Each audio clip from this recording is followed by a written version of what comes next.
পয়লা বৈশাখের দিনেই মেহুর সোনার শরীরটা খারাপ হতে হলো। তো ওনাকে দেখে মনে হচ্ছে না কিন্তু ওনার শরীর খারাপ, কিন্তু সকাল থেকে উনি কিন্তু খুবই পটি করছে। ওনার যে ডক্টর তাকে ফোন করা হয়েছিল, তিনি কিন্তু নেই। তার জন্য আমরা যাচ্ছি শিশু হসপিটাল। যেই মেডিসিনগুলো খেত, পটিটা কিন্তু ওর অনেক দিন ধরেই হচ্ছে, একবার বন্ধ হচ্ছে আবার ঠিক হচ্ছে, এরকমই হচ্ছে। তো তাই ভাবলাম ওকে একবার চেক করে নিয়ে তারপর একটু বেরাবো। তো দেখো শিশু হসপিটালে কিন্তু আমরা চলে এসেছি। আর বাইরের ওয়েদারটা কিন্তু খুব সুন্দর, তাই না? দেখো খুব হাওয়া দিচ্ছে। আর ডক্টর কিন্তু ওষুধগুলো চেঞ্জ করে দিয়েছে। চেঞ্জ করার পর আমাদের এখানে বেলেঘাটায় রাসমেলা বসে, সেখানেই ভাবলাম একটু ঘুরে যাই, রিকিটারও মনটা ভালো লাগবে।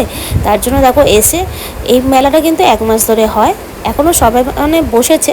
তো আমরা একটু ঘুগনি খেয়ে নিলাম বাইরে, রিকি কিছু খেতে চাইলো না। আর কিছু কেনাকাটাও হয়েছে, কিন্তু এই ভিডিওতে আমি সেইগুলো দেখাতে পারলাম না। নেক্সট কোনো ভিডিওতে তোমাদের সাথে শেয়ার করব।